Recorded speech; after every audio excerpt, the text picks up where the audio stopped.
Olá, mais uma vez nós estamos aqui para compartilhar com vocês assuntos de extrema importância na vida cristã. Nós estamos estudando o livro A Essência da Verdadeira Adoração de John MacArthur para aqui no podcast Adorarei da Constante TV compartilhar com vocês o que ele propõe no seu livro, muito interessante e pode causar uma revolução na sua vida pessoal, na vida da sua comunidade, da sua igreja, porque eu já vou adiantar para vocês, ao passo que a gente avança no estudo do livro, vamos ficando mais apertados para corrigir o rumo da nossa vida. Vai ser muito bom nós passarmos esse tempo aqui conversando esse assunto tão delicioso e tão precioso para nós. Giovanni está comigo, Giovanni Costa, mais uma vez, Aline e Henrique, conosco para compartilhar. Boa noite. E hoje, pode dizer noite, né? E hoje nós vamos compartilhar com vocês, nós vamos discutir aqui na mesa assuntos do capítulo 6. No capítulo 6, ele trata sobre a imutabilidade e a onipotência. São características de Deus, a essência de Deus, né? O que Deus é. Nós vamos abrir já falando da importância de realizar uma adoração aceitável a Deus, citando Oséias 6, versículo 6. Aline, pode ler para nós? Oséias 6, versículo 6, o que diz? Pois quero misericórdia e não sacrifícios, e o conhecimento de Deus mais do que os holocaustos. E Provérbios 9, 10. Vamos lá. O temor do Senhor é o princípio da sabedoria, e o conhecimento do santo é entendimento. Podemos discutir aqui sobre esses dois textos que mostram que a adoração vai além de ritual. Deus quer o quê? Não quer sacrifício, Ele quer o quê? Nosso coração. Nosso coração. Nós vamos discutir sobre a compreensão de como Deus é, Giovanni, e conhecendo Deus, como isso impacta na nossa vida. Você conhece Deus? Quem é Deus para você? Primeiramente, é meu Salvador, mas também é meu Criador, é meu orientador, meu Senhor. Isso interfere na sua maneira de adorar a Deus. Certamente. Eu não sei, pelo que eu observo pelas minhas andanças e pesquisas aí por aí afora, mundo afora, há uma confusão. As pessoas acham que intimidade com Deus é trazer Deus ou Jesus, que foi o homem Deus, para igual a mim. Isso é ter intimidade. Por isso que as pessoas expressam papaizinho, Jesus meu amigo, mas no sentido assim, ele está aqui nivelando Jesus com ele. Então, É um brother.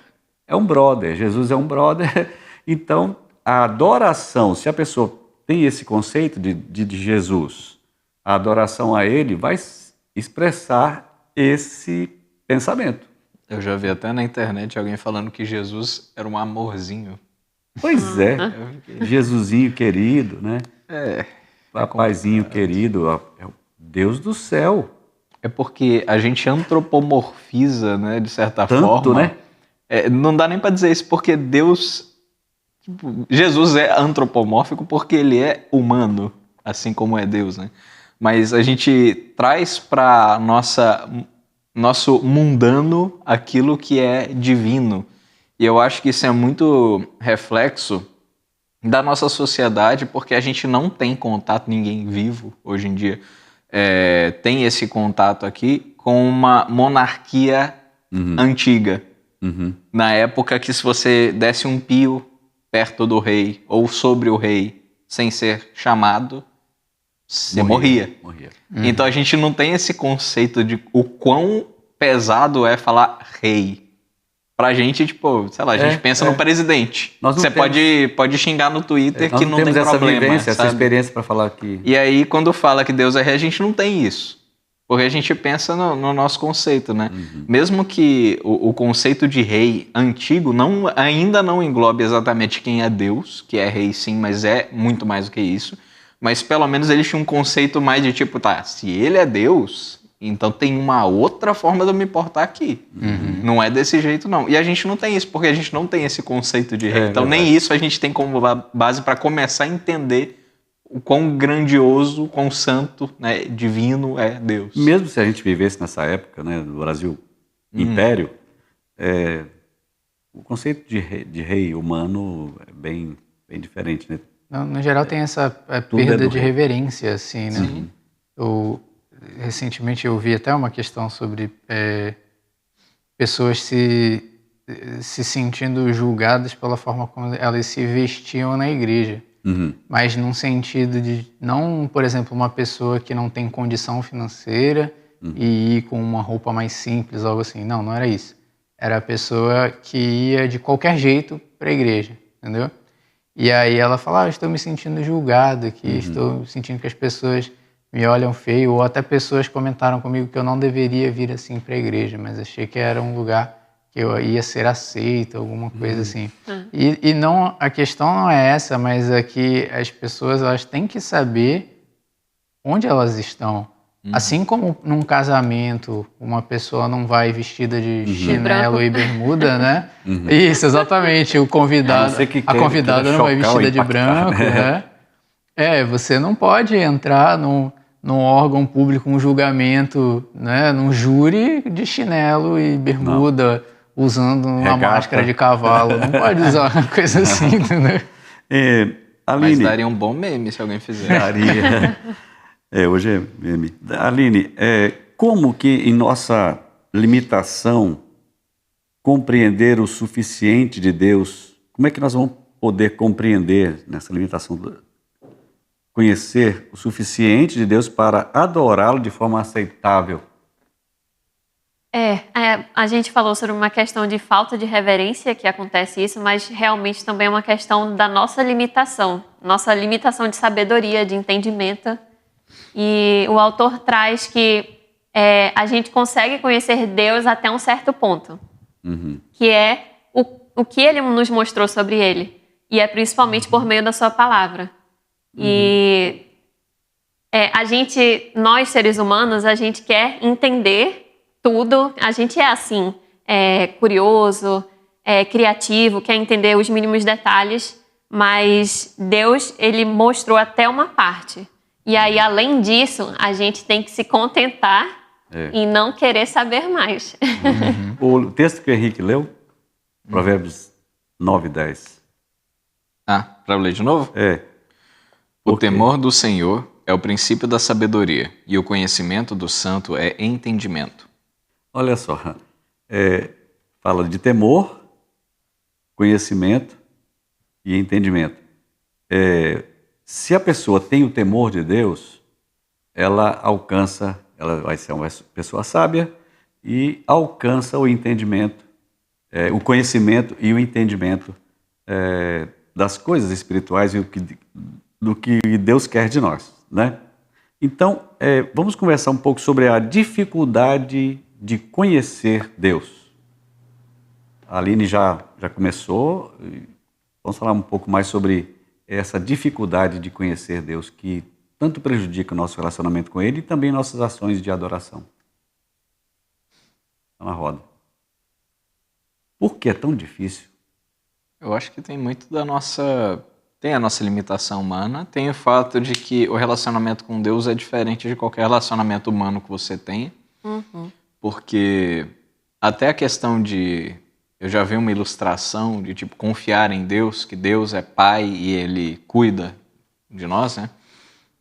Sobre, tipo, você não fica perguntando para o seu pai terreno se amanhã você vai ter almoço, amanhã você não sei o quê, amanhã isso, preocupado. Você acredita que Ele cuida de você. Só que até essa ilustração, tem gente que não tem essa experiência. Então, tipo, é muito difícil você colocar no geral uma forma, tipo, não é só pensar dessa forma.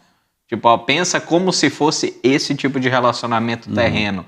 Porque, primeiro, as pessoas têm experiências diferentes com relacionamentos terrenos. E segundo, que Deus é muito maior do que qualquer relacionamento terreno que a gente tenha. Então tem essa dificuldade cognitiva mesmo da gente compreender um algo assim que é tão maior do que a gente, né?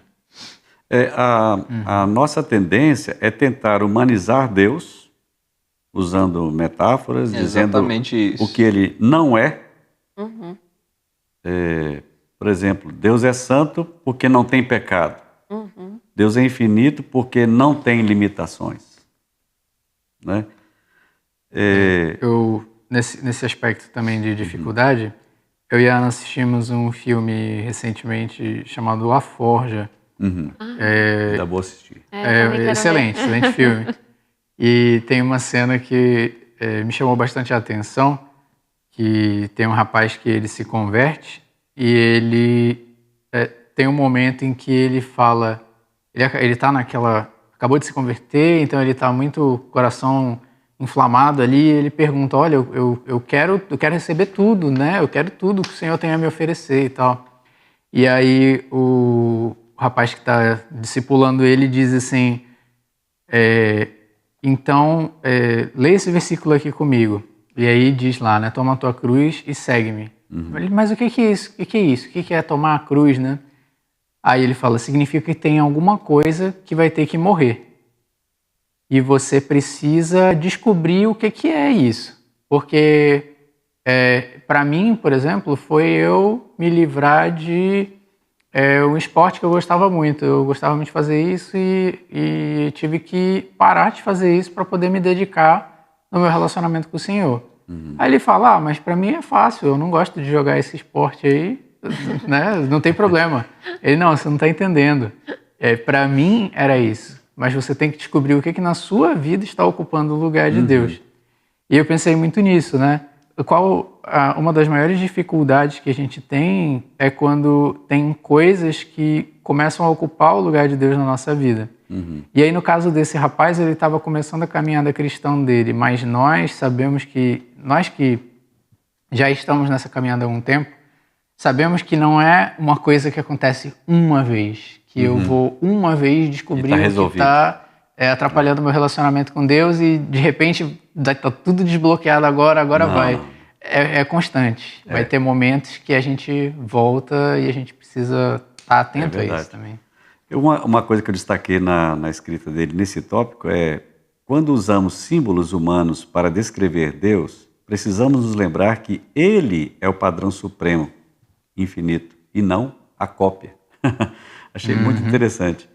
Outra coisa interessante, intrigante, que ele afirma aqui, alguns atributos de Deus são mais fáceis para a nossa compreensão do que para os anjos. Eu fiquei assim, eu tive que ler de novo. Sim. Faz sentido. Por exemplo, a questão do perdão.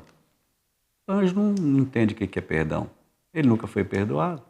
Ele não pecou, os anjos que não caíram, né? Sim. E os que caíram não tem como ser perdoado, né? Não tem, né? Apesar de que existe pecado sem perdão. Então, é interessante essas afirmações dele sobre os atributos de Deus, né? São mais fáceis para a nossa compreensão e Deus usa esses símbolos, ou coisas que nós, da nossa experiência, é como se fosse uma fase, né, Aline? Ele liberou até aqui e ok, cumpra isso aqui. Se você chegou até aqui, olha, saiba que daqui para frente vai ter uma revelação ainda melhor. Aí sim, vamos alcançar a eternidade, né? Eu vou pedir que vocês abram aí 1 Coríntios 13, depois Jeremias 20, Giovanni. Jeremias 29. 1 Coríntios 13. E 12. Depois eu te falo, eu vou pedir para você ler. 13, 12, né? Os atributos de Deus que são desconhecidos para nós, e mesmo os que são expostos aqui, muita coisa não podemos compreender completamente.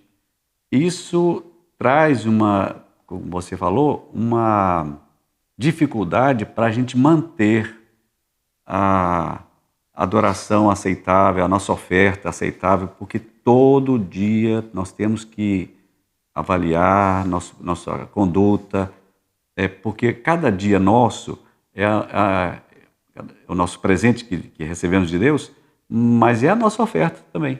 E como está sendo esse dia? Né? Eu tenho que revisitar a minha vida em todo o instante. Por isso é que a coisa vai apertando na vida cristã, e estudando sobre adoração vai ficando mais difícil. Aí sim, poxa, eu pensava nos outros. Tem que ser assim, eu ensino assim, a Bíblia diz isso, o Evangelho é isso. Mas aí quando vai... Pera lá, eu estou fazendo certo, né? Eu estou seguindo o que Deus quer. Vamos ver o que diz lá em 1 Coríntios 13, versículo 12. Agora, pois, vemos apenas um reflexo, como em um espelho, mas um dia veremos face a face. Agora conheço em parte, mas um dia conhecerei plenamente, da mesma forma que sou plenamente conhecido. E Jeremias 29, 13. 29, 13. Vocês me procurarão e me acharão quando me procurarem de todo o coração. Uhum. Tá claro para nós aí a limitação que a gente sofre, né? Do pleno conhecimento de Deus e da eternidade. O que Paulo conseguiu falar, hoje a gente conhece como se fosse um espelho, né? Mas na eternidade, então ele aponta já para a eternidade. Aí sim, não haverá limitação para a nossa mente compreender Deus. É a mesma linguagem que C.S. Lewis usa para descrever o fechamento de Crônicas de Nárnia. Eu lembrei disso.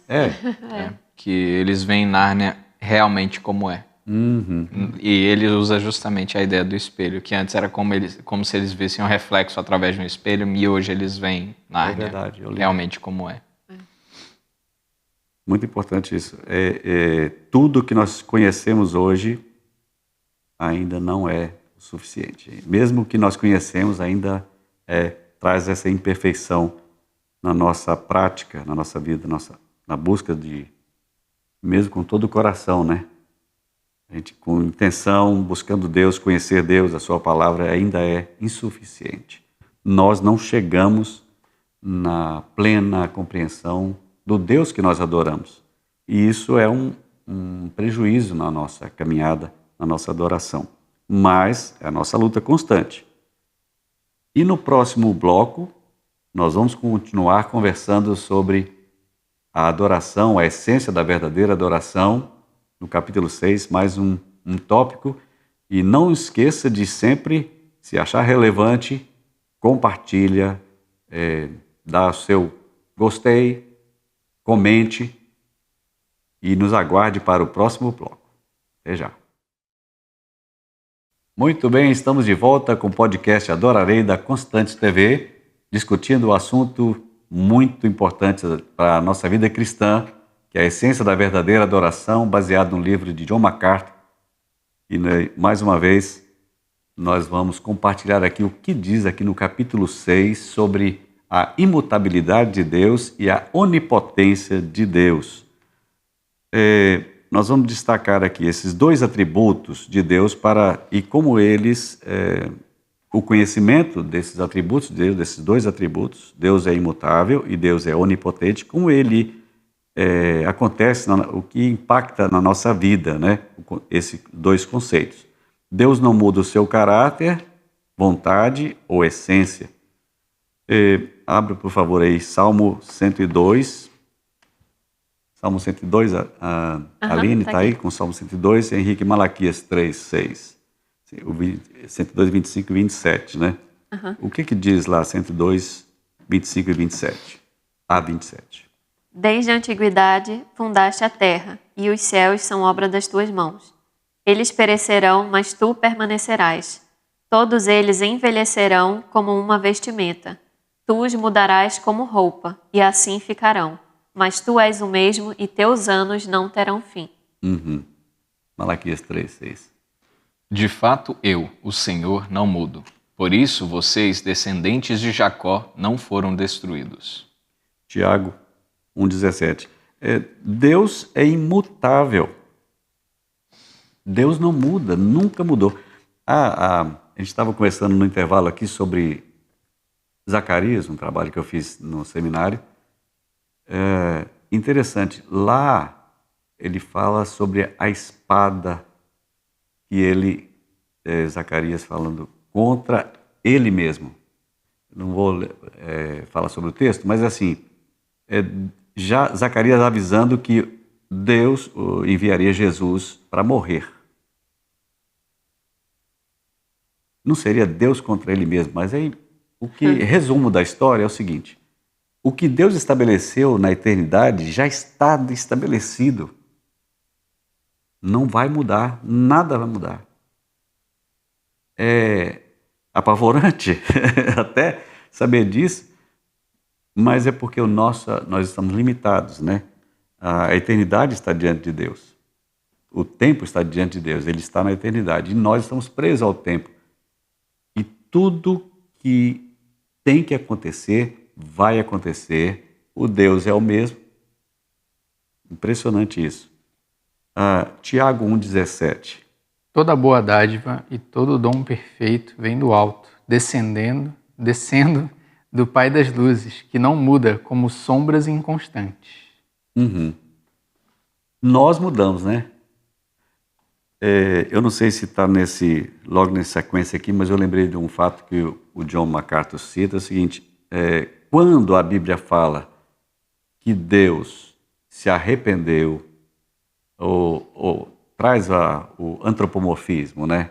Deus desceu, Deus olhou, essas coisas assim. Deus se lembrou. Deus se lembrou. Na verdade, ele não mudou. Isso está escrito para que nós é que mudamos. Por exemplo, Jonas vai pregar em Nínive. Se eles não se arrependerem, a cidade será destruída.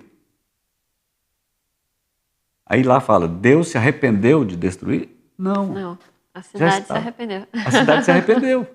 É o homem que teve a atitude, né? Que mudou. Tem muita gente até que fala que o Deus do Antigo Testamento é diferente do Novo Testamento, mas Deus não muda, as circunstâncias mudam. E você age de acordo com as circunstâncias. É tipo, se você tem um filho, mas você tem um bom tempo com seu filho, mas você também já brigou com seu filho. Isso significa que o seu relacionamento com ele mudou? Não, continua sendo o mesmo relacionamento, a circunstância mudou. Aqui ele tinha me desobedecido, aqui estava tudo bem. E a gente age de acordo com isso. Não é porque a pessoa mudou, é porque a circunstância mudou. E Deus não é um robô. Ele age de acordo com a necessidade daquela circunstância, da forma que ele planejou. Se tinha aquela necessidade mais diferente ali, que tinha um período de muita guerra no Velho Testamento, é assim que ele vai agir, porque é assim que ele é. É assim que ele vai manter a justiça, que ele é justiça. É assim que ele vai manter o amor, que ele é amor. E vai ser diferente se as circunstâncias mudarem, mas o Deus é o mesmo. Aline, vamos falar um pouco sobre a bênção da imutabilidade de Deus. Como que isso pode ser um conforto para nós? É um conforto para os cristãos. É verdade. Porque... Estou lembrando que a coisa, né, pode ser diferente. Porque sabendo que Deus não muda, nós sabemos que, apesar do que nós já fizemos no passado, Ele continua nos amando, Ele nos perdoa. Naquele dia na cruz, Ele nos perdoou por tudo que nós já fizemos. Que fizemos no passado e que vamos fazer no futuro. Então isso traz um conforto enorme para nós. É reconfortante também saber, assim, e também evita muitos vacilos nossos. Por exemplo, eu preciso fazer alguma coisa para Deus me amar mais, para Deus olhar para mim, para Deus ter um cuidado melhor comigo. Tem até alguns louvores, Tem música, populares sobre como esse louvor vai tocar no coração de Deus, não sei o que, você fica... A nossa oração pode mudar, pode mover alguma coisa no Eu celestial, determino, né? e que vai alterar a situação aqui, né? O famoso eu determino a cura, eu determino esse emprego vai acontecer. Será que existe alguma coisa, por exemplo, que possa piorar ou melhorar? Deus vai amar menos? Ou vai mudar? Se ele já perdoou, ele vai reter a bênção porque nós deixamos de fazer uma coisa ou outra? Nós não agimos corretamente? Não. Ele vai aceitar a nossa oferta ou não? Essa questão nós é que mudamos, né? Nós é que mudamos. Deus não muda. Como isso pode impactar na fé? Vamos falar do que crê. Porque aquele que não crê, ele está deixado ao seu próprio destino, vamos dizer assim. Ele já está determinado também. Ele não crê. Mas aquele que crê, o que ele pode fazer? Ou se o que ele faz pode alterar? E como? Eu penso que nós, devido à imutabilidade, nós podemos confiar nas promessas que o Senhor tem para nós. Uhum. E não só em relação à salvação, né? A maior promessa, mas também as demais promessas que a gente vê na Bíblia, né? Existem muitas passagens que o Senhor fala que Ele busca o nosso bem e que Ele quer abençoar, que Ele tem misericórdia de nós. Nós podemos crer, a partir dessas passagens, que o Senhor vai manter essa palavra. E isso não muda pelo fato de nós pecarmos ou de nós desagradarmos ao Senhor, porque Ele sabe da nossa natureza, Ele sabe da nossa condição, mas Ele já pagou o preço por isso. Tem até eu não sei se é no Cristianismo Puro e Simples, do C.S. Lewis também, mas ele usa uma linguagem que eu acho interessante sobre como a gente vai ter um corpo glorificado, livre do pecado, né, na ressurreição. E como pessoas que hoje, por exemplo, lutam contra, vamos colocar, vício em bebida alcoólica, por exemplo. O cara é um alcoólatra, né? Ele tem esse problema, mas ele luta contra isso. De vez em quando ele cai, mas ele tenta se manter fiel. E ele é um cara salvo, perdoado. E enquanto isso, tem outro cara que é o santo. Não tem problema com nada, nunca teve problema com nada. E aí você pensa, esse cara aqui está mais próximo de Deus do que o outro. E eu acho interessante a linguagem que C.S. Lewis usa, que esse cara aqui talvez não tenha luta como esse cara aqui está lutando. Né? Esse cara aqui tem problemas biológicos que ele precisa lutar, enquanto esse cara não tem. Então, qual dos dois realmente se esforça mais? Qual dos dois está dando mais de si? Né? E ele até usa a linguagem do livro que Deus sabe a caranga que você está dirigindo. Né? O carro completamente quebrado que você está dirigindo. Enquanto o cara está com um Porsche e chegou até aqui, você fica, nossa, mas eu não consigo chegar até aqui, Deus me ama menos, então. Mas Deus sabe que você não está dirigindo o mesmo Porsche. Deus sabe que seu step está furado e mesmo assim você continua na direção ali. E a gente tem essa tendência, mesmo porque, de novo, né, a antropomorfização do nosso relacionamento com Cristo, que olha, peguei contra Deus, Ele vai ficar com raiva de mim. Porque se alguém errar contra mim, eu também fico com raiva. Então é assim que Deus faz. Mas não é. Então tem essa questão. Né?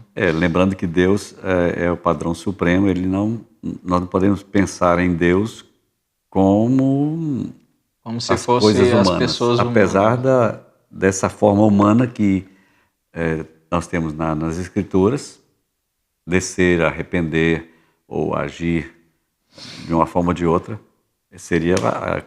são coisas humanas, né? Situações humanas. Até o nosso conhecimento, né? Em nenhum momento você peca de uma forma que Deus fala, nossa, eu não sabia que ele ia fazer isso. Se eu soubesse. Não tem como você surpreender Deus. Não tem. Nem com um erro, nem com nada bom. Então, né?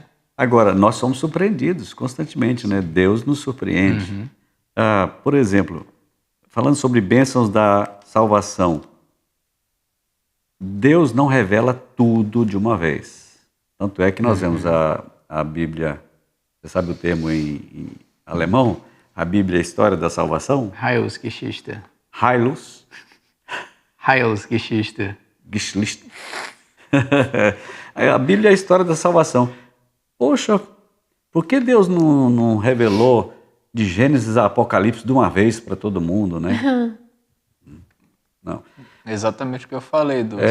Deus é o mesmo, mas as circunstâncias mudam e ele opera da forma que necessita nas circunstâncias para se manter o mesmo. Se Deus fizesse a mesma coisa independente da circunstância, aí sim ele seria um Deus diferente.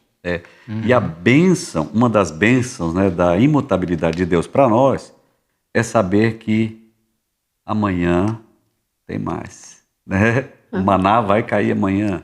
A nossa salvação está garantida, né? O zelo de Deus, porque Ele já disse, está garantido por nós. As promessas de Deus são para nós, não vai mudar, né? Então aquele que crê precisa se assegurar disso, dessa bênção da imutabilidade de Deus. Deus não vai mudar, né? Isso alicerça a nossa fé na segurança das bênçãos da imutabilidade de Deus. Ele vai suprir nossas necessidades. E o que a Aline disse, eu vou repetir. Deus perdoou os pecados antigos. Olha, porque há uma questão interessante teológica aí em vista, é o seguinte. O pecado do homem é uma afronta a Deus eterna. E exigiria também um resgate que fosse eterno. Então Jesus foi o sacrifício eterno. O próprio Deus providenciando a recuperação do ser humano para a eternidade, né? E para o crente, não é vamos dizer cristão, que todo mundo é, né? Para aquele que crê mesmo, isso são bênçãos maravilhosas que nós podemos afirmar a nossa fé, porque para o descrente a coisa muda, né? O que ele fala, qual o problema para o descrente? Ponto negativo. Pode ser apavorante. Porque Deus fala que aquele que não tiver a Cristo vai morrer. A segunda morte. Eternamente. E apesar de Deus não mudar, a cultura muda. Então a gente vê até alguns pregadores hoje em dia, alguns até famosos, que eu não vou citar nome. Não é nem por questão de ética, é porque eu não lembro mesmo, mas também por questão de ética. Também. Mas que falam que a Bíblia precisa ser atualizada. Principalmente em questão. Só vai saber. E tem alguns que falam, né, que precisa ser atualizada principalmente em questão de gênero e coisas do tipo, né, que são muito debatidas hoje em dia. E assim, você não é obrigado a ser cristão, mas se você for cristão, é isso. Tipo, não vai mudar, não vai ter um update para baixar novo, não vai ter. Não vai ter atualização. É isso mesmo. A Bíblia é essa daqui, vai continuar sendo. E Deus é esse e vai continuar sendo esse Deus, independente do que aconteça. Eu quero dizer para vocês o seguinte. Existe pecado sem perdão. A heresia tem perdão. A apostasia não tem perdão. Isso é aquele debate do que seria o pecado contra o Espírito Santo, né? Realmente, a ideia geral é meio que uma profecia autocumprível, que você não tem perdão por um pecado do qual você não se arrepende, não aceita o perdão. Então, se você não aceita o plano de salvação, você não vai ter perdão. Esse seria, então, o pecado contra o Espírito Santo. Não é falar mal do Espírito Santo, não é xingar a Deus, é não aceitar o plano de salvação. Negar a obra redentora, né? E o fator complicador para o incrédulo, para aquele que não crê, é o seguinte: o crente sabe, pode se assegurar, tem plena certeza de que as bênçãos são eternas. Uhum. Deus prometeu e Deus cumpre, sempre cumpriu e vai cumprir na vida do crente a sua palavra. Ele empenhou a sua palavra para nós, para o ser humano, aquele que crê e aceita. Mas o julgamento também. Isso não vai mudar. Ele não muda. Por isso que as pessoas criticam muito, né? Se tornam juízes de Deus agora, né? Se Deus existe, por que as pessoas sofrem? Porque ainda há fome na terra, porque há guerras, se Deus existe. Eu chamo isso de o julgamento do Deus ateu. É. Que é, assumindo que Deus não existe, esse Deus inventado seria injusto, porque ele não poderia cumprir o que ele prometeu, porque ele não existiria. É. Nesse caso, é realmente complicado debater, porque você tem que partir do pressuposto que Deus existe para poder julgar esse Deus. Porque se ele não existe, isso não é um problema que você deveria estar se preocupando. Sim. Como é que diz o menino lá? É complicado. É complicado isso aí. É complicado isso aí. Então, as advertências e o julgamento são também para eterno. Deus não vai mudar isso. Jesus falou, né? Lá no dia final, esses vão receber vinde benditos, mas o outro grupo vai receber não vos conheço. Isso é eterno. Bom, então nós estamos chegando ao final desse segundo bloco. Nós conversamos aqui sobre a imutabilidade de Deus e a bênção dessa imutabilidade para aquele que crê. E um alerta para aqueles que não creem. Assim como as bênçãos de Deus não mudam para nós, para aqueles que creem, para aqueles que cremos. Eu achei interessante, o pastor Norton às vezes usa essa forma assim, né? Para aqueles que cremos, aí eu estou dentro. Não muda para nós essas bênçãos, mas também o julgamento de Deus, como Deus é imutável, o julgamento não muda.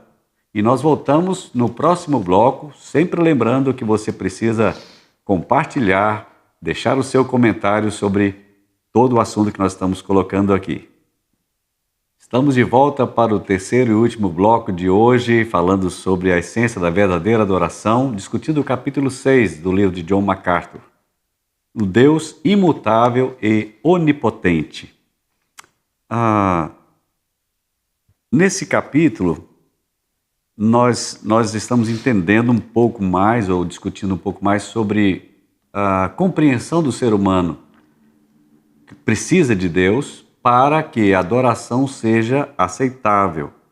E esses dois atributos de Deus, a sua imutabilidade e a sua onipotência, impactam na adoração genuína, na prática cristã.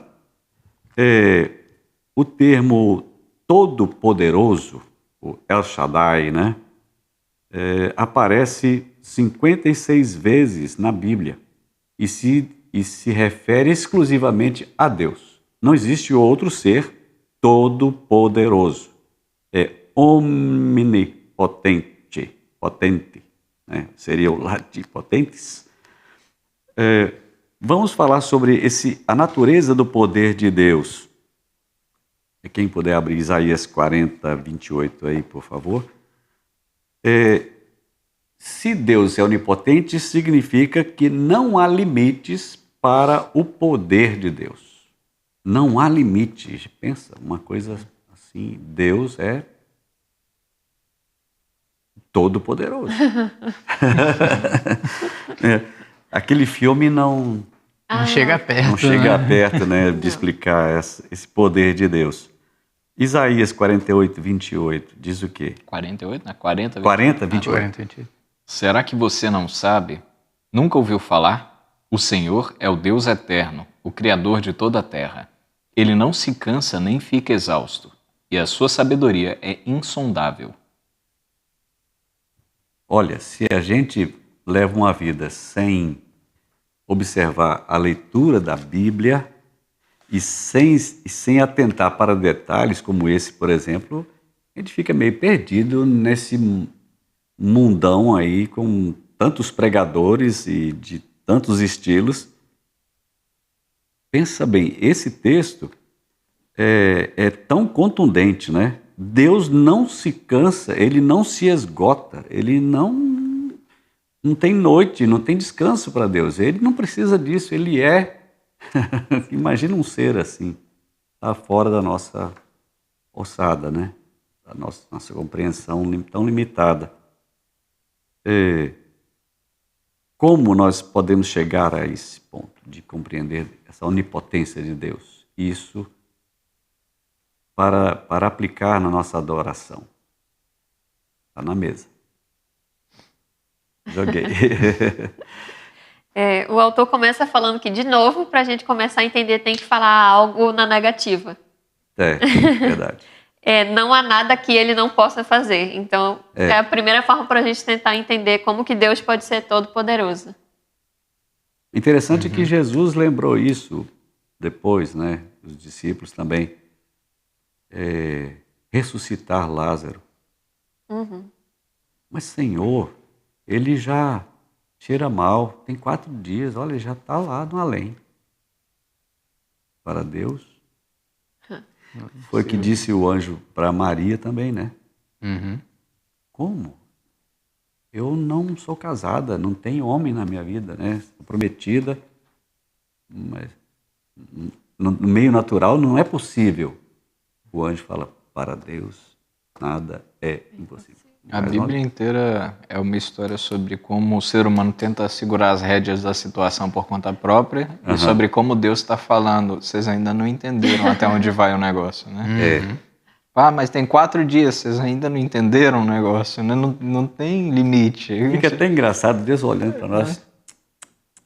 Né? Eu fico, se Deus fosse do sarcasmo, né? Fala, nossa, 4 dias? Ah, não sabia. E daí que tem 4 dias? Né? Aí depois Elias e Moisés aparecem no Monte da Transfiguração com Jesus, né? Quantos mil anos que Elias e Moisés já tinham morrido? Diferença, né? Eu vejo como o Senhor ele vai mostrando progressivamente isso para os discípulos. Porque eles sempre mostram dúvidas, né? E ele fala, quem vocês dizem que eu sou? Aí, quando ele pergunta esse tipo de coisa, Pedro é enfático. Não, o Senhor é o Cristo, Filho do Deus vivo. E aí, fala, né, que ele era abençoado, porque foi o Espírito que tinha revelado isso para ele. Mas logo depois, eles duvidam que ele pode ressuscitar Lázaro, duvidam que ele pode fazer outros milagres ali. E aí o Senhor ele cura a menina que tinha acabado de morrer. Depois ele cura o homem que já tinha morrido há 4 dias. E aí ele vai mostrando, a morte não é um problema para mim, a morte não é um problema para mim. E quando chega no final, é ele mesmo. Ele mesmo morre. E aí todo mundo fica desolado, né? É a progressão. Meu Deus, o mestre, mataram o mestre e tal. E vocês entenderam, não é um problema para mim, né? Eles pensam, a morte não, esse é o ponto fraco, né? Poxa vida, depositei minha fé, minha esperança, agora ele está lá na cruz. E você percebe isso porque nos milagres, né? Como é que a gente vai distribuir pão e peixe para todo esse pessoal aqui? Vocês ainda não entenderam, né? Também não é um problema. O mar a gente vai morrer aqui. Vocês ainda não entenderam? Vem cá. É o Messias que está no barco. É tu mesmo, então manda que eu vá até aí que eu vou. Pedro creu, né? O único homem não dá que nem para julgar porque a gente faz a mesma coisa, né? Eu penso muito nisso daí, naquela teologia do eu como diretor, Deus como assistente de produção, que a gente tem um plano e fala, não, Deus, eu quero muito esse emprego, porque se eu tiver esse emprego aqui, olha o que eu posso fazer. Eu posso ajudar meus pais, eu vou cuidar dos meus filhos, eu vou colocar eles numa escola boa, eles podem crescer e se tornarem cristãos melhor, podem ir para outro país, ser missionário. Olha, se for desse jeito aqui... Nós fazendo planos para Deus. E Deus está tipo... Ele tem plano também, e ele sabe o que vai dar se for por esse caminho. Se ele decidir ir por outro, não é porque ele não entendeu, é porque ele tem um plano melhor, né? Mas a gente vê isso. Olha, e essa compreensão muda muita coisa na nossa vida, muda nossa forma de adorar a Deus, muda a nossa forma de nos dirigir a Deus em oração, muda a nossa forma de falar de Deus para as pessoas, porque sabendo que Deus não muda e Ele pode todas as coisas, o nosso louvor tem que ser passar por essa régua, né? Eu acho muito interessante como na virada do século XX, na Alemanha teve um movimento de teologia liberal, né? E aí um dos grandes problemas da teologia liberal era que eles queriam eles queriam tirar da Bíblia o que eles julgavam ser misticismo. E aí, dentre as coisas que eles queriam fazer era, não, nós temos que explicar todos os milagres de um ponto de vista científico, porque as pessoas do século XX são pessoas esclarecidas, são pessoas de alto nível intelectual. Elas não vão comprar a ideia de que essas coisas aconteceram de fato, de que o Senhor curou, de que nascimento virginal. Eles não vão comprar essa ideia. Nós precisamos tirar o misticismo da Bíblia e deixar só o que é relevante, só o que é racional. E aí é curioso porque se você vai olhar a Bíblia desse ponto de vista, onde que está a onipotência de Deus? Onde que está a soberania de Deus? Se esses milagres eles todos podem ser explicados, significa que não tem razão de eu precisar de Deus para que essas coisas aconteçam. É só pegar a receita. Exatamente. Causa da natureza, né? Uma causa da natureza. E aí, quando a gente vai por esse caminho que é muito perigoso, como o senhor mesmo disse, a nossa adoração é comprometida, toda a base da nossa fé é comprometida.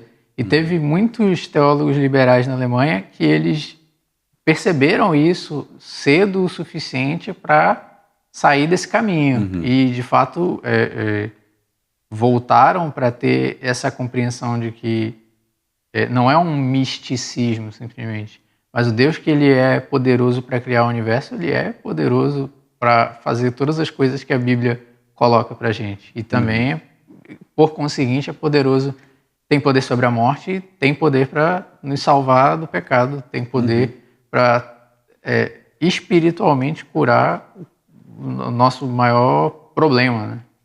O que eu acho interessante nessa compreensão, nessa busca de compreensão de Deus, que ele também vai se revelando a nós, é paulatino, né? É crescente e pouco a pouco vai sendo revelado.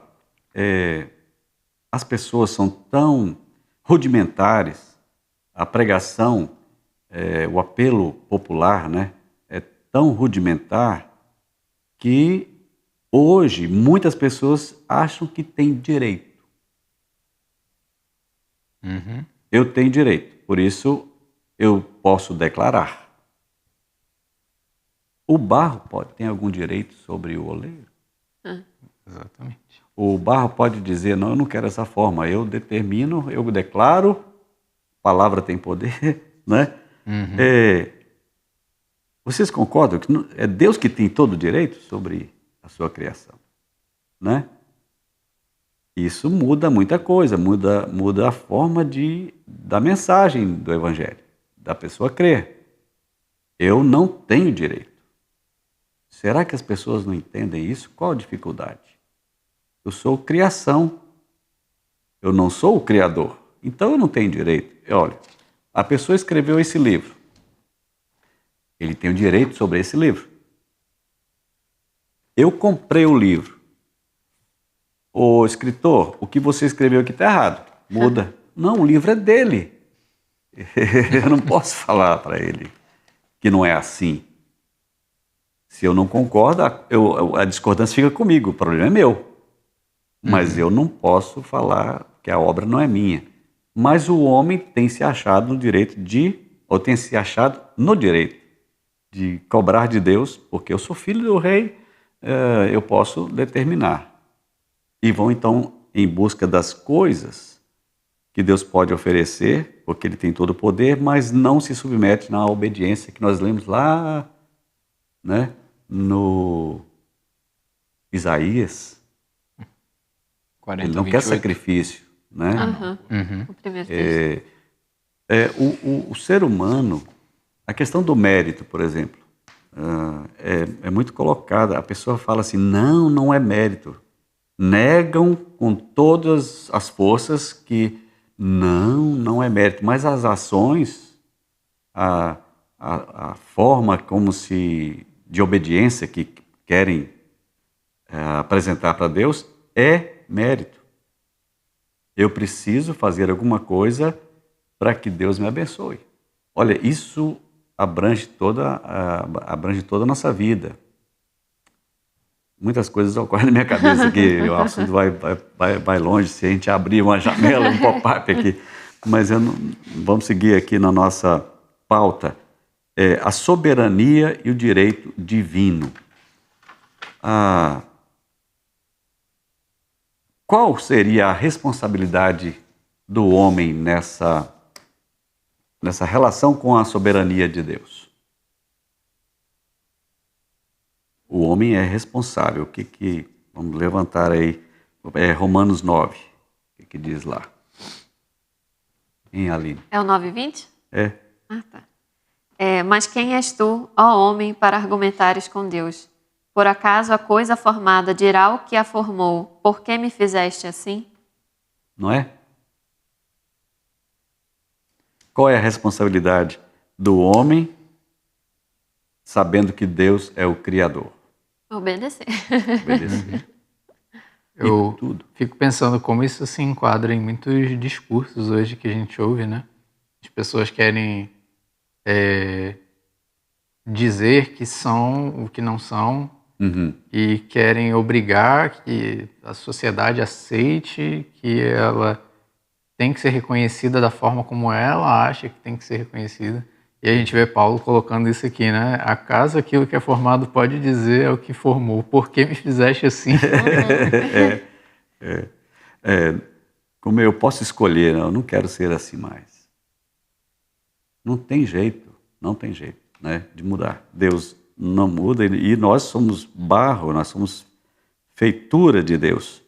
E Paulo fala aos Efésios 2:10, se eu não me engano, que nós somos, a palavra grega é poema. Então, 2:10, pode achar aí Efésios 2:10, rápido. O celular é mais rápido que eu folhear aqui. Efésios 2:10. Nós somos poema de Deus para... Porque fomos feitos por Deus, criados em Cristo Jesus, para boas obras, as quais Deus preparou previamente para que andássemos nelas. Pois é. Nós somos criação de Deus. Tem outra versão, você está na NVI? Quer que eu leia outra aqui? Na transformadora. Eu gosto da versão transformadora. Nova versão transformadora, NVT. NVT. Não tem NVT aqui no aplicativo? Então vamos baixar NVT.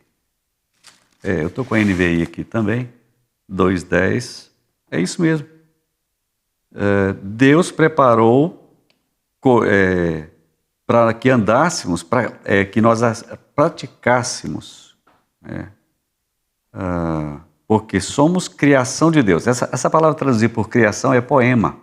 Tá? Poema. Aqui, poema. Eu achei o NVT aqui. Pois somos obra-prima de Deus, criado em Cristo Jesus, a fim de realizar as boas obras que Ele de antemão planejou para nós. Obra-prima. Obra-prima, né? Aí nós estamos falando sobre, lembramos agora de obras que as pessoas fazem, né? Compositores, escritores, é uma obra-prima. É uma coisa muito especial. Somos de Deus para as obras que Ele já determinou antes, né? 4 áreas, falando ainda sobre a soberania e o direito divino. 4 áreas onde o poder de Deus se manifesta. Vamos conversar sobre ela. Na criação, na sustentação do universo, na redenção e na ressurreição. Deus se manifesta na criação. Deus criou a terra. O que mais? Vamos ampliar aqui. Tudo. O universo, nós. O que o homem está descobrindo que Deus fez, né? O universo já sei que o universo está em expansão, né? Isso não foi determinado lá na eternidade? A teoria das cordas. A gente estava conversando no início, né? Como a gente às vezes sabe mais coisas de fora do que a gente sabe coisas aqui de dentro, né? Às vezes a gente está descobrindo coisas agora aqui do nosso planeta. Para contextualizar quem está assistindo, assim, a gente estava conversando antes de começar que o homem conhece mais do espaço do que da própria Terra, ou no fundo do mar, por exemplo. Sim. A gente, por exemplo, tem uma história interessante, né? Que o buraco mais profundo que foi cavado até hoje, ele chegou a 12 mil metros de profundidade. A gente pode achar que é muito profundo, né? Só que a nossa estimativa para a crosta da Terra, que é a parte sólida mais externa, é que ela tem, no ponto mais fino, 40 mil metros de profundidade. Então a gente não fez nem 25% desse caminho, né? E a gente ainda tem tudo mais para baixo, né? Do raio ali da Terra de 6.400 quilômetros, mais ou menos, a gente explorou 12 mil metros. Até semana que vem a gente termina. Tem que aceitar, o ser humano vai ter que aceitar o design inteligente, né? Não tem como, a gente estava conversando também nesse intervalo, ser humano de verdade sem admitir que há um Deus eterno, que há um Criador, que há um Ser Supremo. E nós estamos chegando aqui no final do nosso terceiro bloco de hoje, falando sobre a natureza de Deus, a sua imutabilidade e a sua onipotência. Nós estaremos no próximo bloco discutindo mais, no próximo episódio, quero dizer, falando sobre mais características de Deus, conhecendo mais a Deus para oferecer a Ele uma adoração aceitável. Conto com vocês até o nosso próximo episódio.